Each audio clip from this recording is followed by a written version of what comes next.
بسم اللہ الرحمن الرحیم۔ سیدنا ابو ہریرہ رضی اللہ تعالیٰ عنہ سے روایت ہے کہ رسول اللہ صلی اللہ علیہ وسلم کا فرمان ہے، عشر من الفطرت،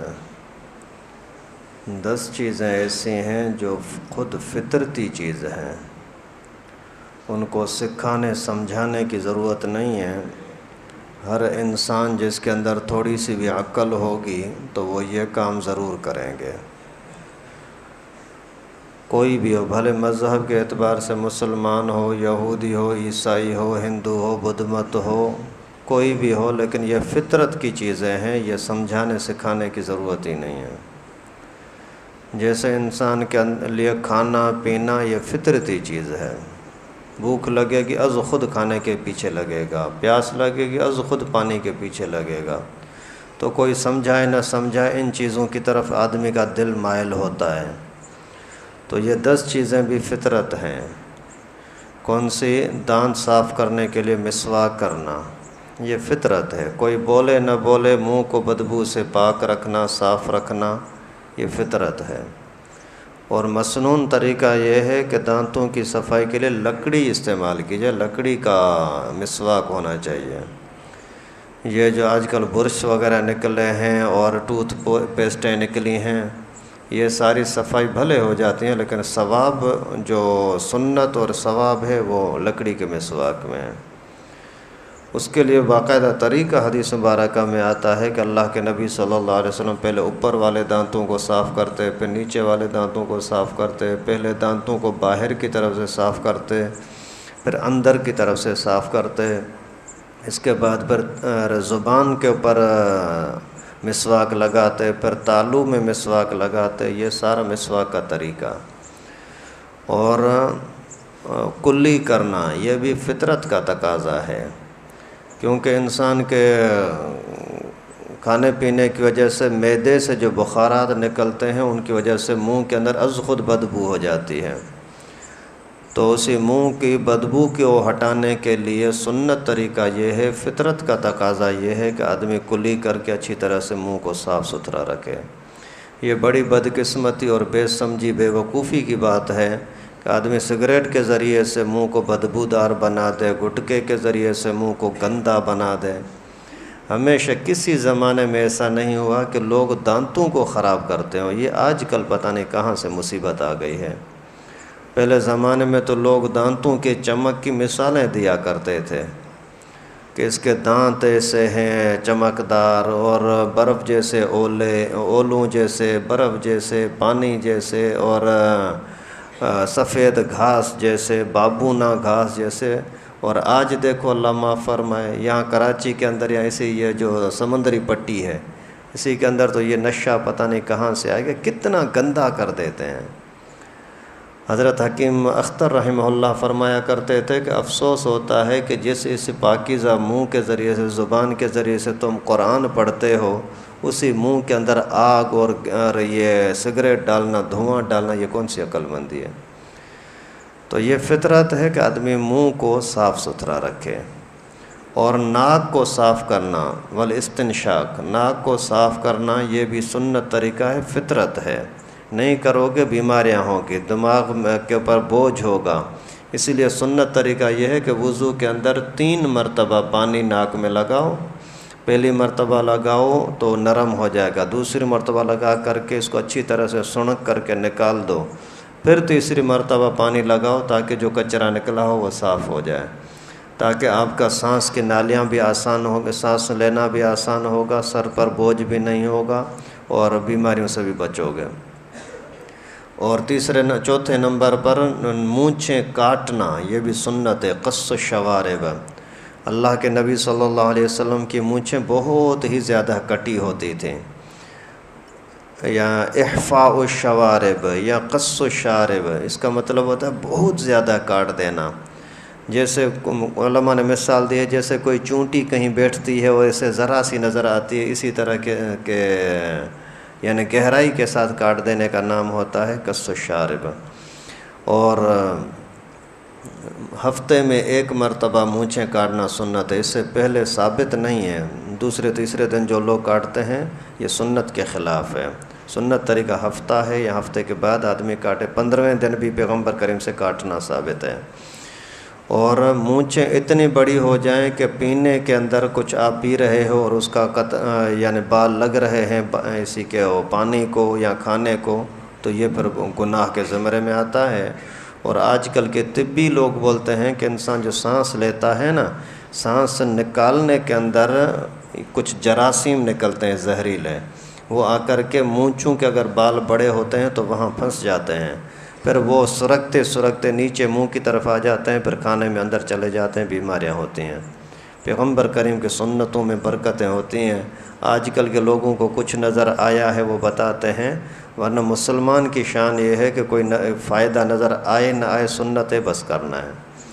اور 5ویں نمبر پر اللہ کے نبی صلی اللہ علیہ وسلم نے فرمایا اعفاء اللحا، داڑھیوں کو بڑا کرنا، یہ بھی سنت ہے، فطرت کی چیز ہے، یعنی یہ انسان کے حسن کا ذریعہ ہے۔ کوئی بندہ بولے نہ بولے، کوئی مذہب اس کو سکھائے نہ سکھائے، انسان کی فطرت ہے کہ داڑھی ہونی چاہیے۔ داڑھی کے اندر اللہ تعالیٰ نے روب رکھا ہے، داڑھی کے اندر عزت رکھی ہے، داڑھی کے اندر ایک یعنی نظر آتا ہے کہ یہ مرد ہے۔ اور داڑھی مونڈنا عورتوں کے ساتھ مشابہت ہے، اور عورتوں کے ساتھ مشابہت پر اللہ کے نبی نے لعنت فرمائی ہے، لعن اللہ المتشبہین من الرجال بالنساء، جو مرد عورتوں جیسی شکلیں بناتے ہیں ان پر اللہ کی لعنت ہے۔ اس وجہ سے داڑھی کو رکھنا یہ انسانی غیرت، اور فرشتے باقاعدہ تسبیح پڑھتے ہیں، سبحان الذی زین الرجال باللحا وزین النساء بالزوائب، وہ اللہ کی ذات پاک ہے جس نے مردوں کو داڑھی سے حسین بنایا، خوبصورت بنایا، اور عورتوں کو بڑے بالوں کے ساتھ حسین بنایا۔ عورتیں بال کاٹیں یہ عورت ہونے کے خلاف ہے، مرد داڑھی مونڈے یہ مردانگی کے خلاف ہیں۔ اور آج کل طبی لوگ بولتے ہیں کہ مردانہ طاقت کا سب سے بڑا اچھا نسخہ یہ ہے کہ داڑھی رکھو۔ داڑھی کے اندر قدرتی طور پر اللہ تعالیٰ نے ایسی برکت رکھی ہے کہ مردانگی نظر آتی ہے، ایک یعنی روب تاب ہر طرح سے آتا ہے، مردانہ طاقت بھی بڑھتی ہے۔ اور اسی طریقے سے داڑھی کتنی ہونی چاہیے؟ اللہ کے نبی صلی اللہ علیہ وسلم داڑھی نہیں کاٹتے تھے، ان کو کاٹنے کی کبھی ضرورت بھی نہیں پڑتی تھی کہ بہت ہی لمبی ہو جائے، ایسا نہیں۔ اللہ رب العالمین نے ایسا حسین چہرہ انور بنایا تھا کہ اسی کے اندر کوئی بھی میک اپ شیک اپ کرنے کی، چھوٹا بڑا داڑھی وغیرہ کو کٹنے کی کوئی ضرورت ہی نہیں ہوتی تھی۔ تو پیغمبر کریم صلی اللہ علیہ وسلم کی داڑھی مٹھی سے تھوڑی سی زیادہ تھی، جو چہرے انور کو حسین لگنے والی تھی۔ پھر صحابہ کرام کے زمانے میں کچھ لوگوں کی بہت ہی بڑی داڑھی ہو گئی، تو پھر انہوں نے آپس میں مشورہ کیا کہ اس کو کاٹنے کی اجازت ہے یا نہیں ہے۔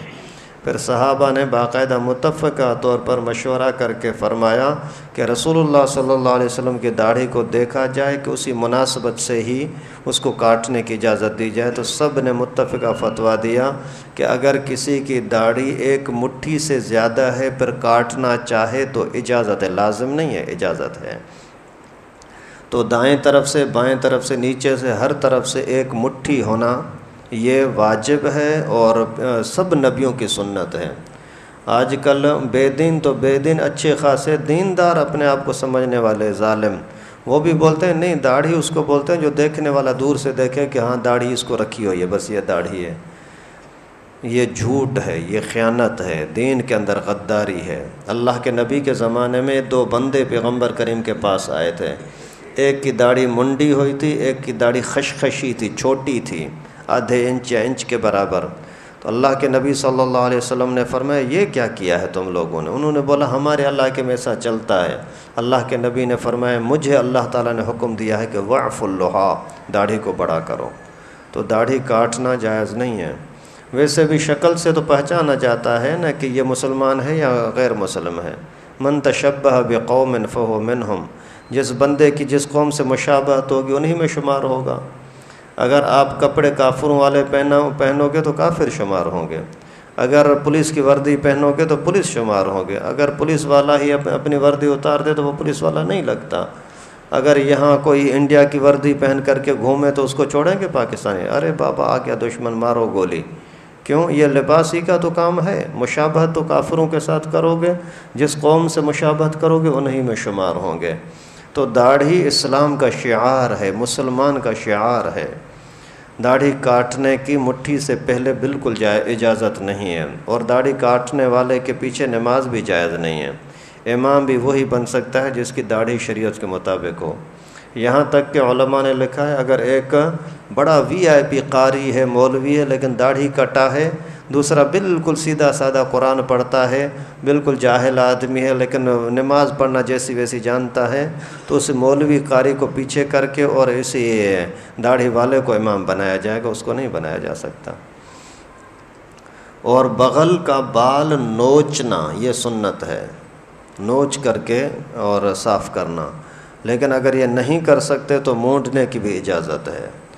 اور براجم کا صاف کرنا، یعنی کوئی بھی ایسے جوڑ جہاں بدبو ہوتی ہے، ایسے جوڑ جہاں بدبو ہوتی ہے ان کو صاف کرنا بھی یہ فطرت کی چیز ہے.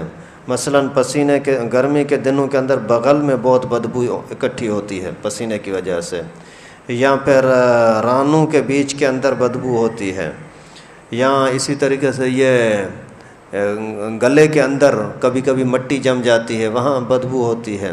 تو ایسی جگہوں کو صاف کرنا یہ بھی سنت طریقہ ہے. پاؤں کی انگلیاں کچھ لوگوں کی بالکل جڑی ہوتی ہیں، ملی ہوتی ہیں، وہاں میل جمع ہو جاتا ہے، وہاں بدبو ہوتی ہے، ان کو صاف کرنا یہ بھی فطرت کا تقاضا ہے. اور زیر ناف بال صاف کرنا، زیر ناف بال صاف کرنا یہ بھی فطرت کی چیز ہے. اس میں کوئی سکھائے نہ سکھائے، سمجھائے نہ سمجھائے، وہ صاف کرنے ہوں گے. اور لوہے کے ساتھ صاف کرنا یہ زیادہ بہتر ہے، سنت طریقہ ہے. مرد کے لیے بھی لوہا استعمال کریں، بلیڈ وغیرہ، عورت کے لیے بھی لوہے کا استعمال اصل ہے. پیغمبر کریم صلی اللہ علیہ وسلم نے فرمایا کہ وَلْتَسْتَحِدَّ الشَّعِثَةُ، اگر کسی عورت کا شوہر باہر گیا ہوا ہے اور اس کو پتہ لگ جائے کہ ابھی میرا شوہر آنے والا ہے، تو اس کو چاہیے کہ لوہا استعمال کر لے. وَلْتَسْتَحِدَّ مانا لوہا، حدید استعمال کریں. حدید مانا لوہا، بلیڈ وغیرہ استعمال کر کے اپنی صفائی کر لیں. تو لوہے کو یعنی بلیڈ وغیرہ کے ذریعے سے صفائی یہ دونوں کے لیے ہے. لیکن اگر پاؤڈر استعمال کریں تو بھی دونوں کے لیے جائز ہے، مرد کے لیے بھی جائز ہے، عورت کے لیے بھی جائز ہے. کریم پاؤڈر کے ذریعے سے اپنے زیر ناف بال صاف کریں. لیکن طبی لحاظ سے، ڈاکٹروں کے لحاظ سے مرد کے لیے پاؤڈر یا کریم استعمال کرنا نقصان ہوتا ہے، اور اس کی کوئی رگیں وغیرہ کمزور ہوتی ہیں، واللہ اعلم. اور اگر کوئی بندہ بوڑھا ہو گیا ہے تو بھی کسی اور سے زیر ناف کٹوانے کی اجازت نہیں ہوتی. یا جن لوگوں کے پیٹ بہت بڑے ہو جاتے ہیں اور وہ نہیں کاٹ سکتے تو بھی کسی اور کو بولیں کہ بیوی کو بولیں میرے آ کر کے کاٹ دے، یا اس طریقے سے، یا بیٹے کو بولیں بیٹا میرا یہ مجھے صفائی کرو. جائز نہیں ہے. پاؤڈر لگائیں وہ اچھا ہے، باقی یہ لوہا استعمال نہ کریں، بھلے نہ کریں، کسی اور کو اجازت نہیں ہے. اور اسی طریقے سے ختنہ کرنا یہ بھی سنت ہے، فطرت کا تقاضا ہے. کوئی سمجھائے نہ سمجھائے یہ اللہ تعالیٰ کا، اللہ کے رسول کا حکم ہے. یہی پہچان کا ذریعہ ہے. اگر کہیں مردار پڑے جائیں کسی حادثے کے اندر تو اسی ختنے کے ذریعے سے پہچانا جائے گا کہ ہندو کی لاش ہے یا کسی مسلمان کی لاش ہے. اور ختنہ کرنے کے اندر عمر کی کوئی قید نہیں ہے، بس اتنا ہے کہ بلوغت سے پہلے بالغ ہونے سے پہلے ختنہ کرا دیا جائے. باقی یہاں کراچی کے اندر 2-4 دن کے اندر کر لیتے ہیں تو بھی ٹھیک ہے. اگر سال 2 سال 3-4 سال تک کریں تو بھی کوئی مسئلہ نہیں ہے، کر سکتے ہیں. جس طرح مردوں کا ختنہ ہوتا ہے اسی طرح سے عورتوں کا بھی ختنہ ہوتا ہے. لیکن مردوں کے لیے ختنہ کرنا واجب ہے، عورتوں کے لیے واجب نہیں ہے. کرتی ہیں تو اچھا ہے، نہیں کرتی تو بھی خیر ہے، ان کے لیے کوئی لازم نہیں ہے. عرب لوگ کرتی ہیں، ابھی بھی کرتی ہیں. یہاں سنا ہے پاکستان کے اندر یہ جو بوہری طبقہ ہے یہ کرتے ہیں عورتوں کے ختنے. عورتوں کا ختنہ عورتیں کریں گے بچیوں کی، اور لڑکوں کا ختنہ مرد کریں گے. اور اس کے علاوہ پھر ناخن کاٹنا یہ بھی فطرت کا تقاضا ہے کہ ناخن گندے نہیں ہونے چاہیے، ناخن بڑے نہیں ہونے چاہیے. اور ناخن کاٹنا، مونچھیں کاٹنا، زیر ناف بال کاٹنا یا بغل صاف کرنا، اس کے لیے 1 ہفتے کی مدت ہے. ہفتے کے بعد کاٹیں، یعنی جمعے کے دن پیغمبر کریم صلی اللہ علیہ وسلم کاٹتے تھے، کبھی کبھار جمعہ رات کو کاٹتے تھے، اور اگر ہر جمعے کو نہیں کاٹ سکے دوسرے جمعے کو کاٹے 15ویں دن، لیکن آخری حد جو ہے زیادہ سے زیادہ اگر سستی ہو گئی، مجبوری ہو گئی، کوئی موقع نہیں ملا تو 40 دن ہے، 40 دن کے بعد نہیں، 40 دن کے اندر اندر ہر حال میں کاٹنے ہوں گے۔ فطرت کا تقاضا ہے، مانا کسی کو سمجھانے کی ضرورت نہیں، ہر بندہ ہر حال میں ان چیزوں کو کرے۔ ابھی آپ بھی اپنے چھوٹے بچوں کے اندر ہی یہ عادت ڈال دیں کہ بچہ مونچھیں ہر حال میں کاٹنی ہوتی ہیں، داڑھی ہر حال میں رکھنی ہوتی ہے، ناخن کاٹنے ہوتے ہیں، دانتوں کو صاف کرنا ہوتا ہے، منہ کے اندر بدبو نہیں ہونی چاہیے، ناک کو اچھی طرح سے صاف کر لیا کرو۔ اسی طریقے سے اگر بچپن سے آپ ان کی عادت ڈالیں گے نا تو انشاءاللہ العزیز ان کی یہ عادت بھی بن جائے گی، سنت پر عمل بھی ہو جائے گا، انسانیت انسان کے اندر آ جائے گی۔ اللہ تعالیٰ سے دعا ہے کہ اللہ رب العالمین ہم سب کو سنتوں کو پورا کرنے کی، انسانیت کی فطرت کو، انسانیت کو سمجھنے کی توفیق نصیب فرمائے۔ وآخر دعوانا ان الحمد للہ رب العالمین۔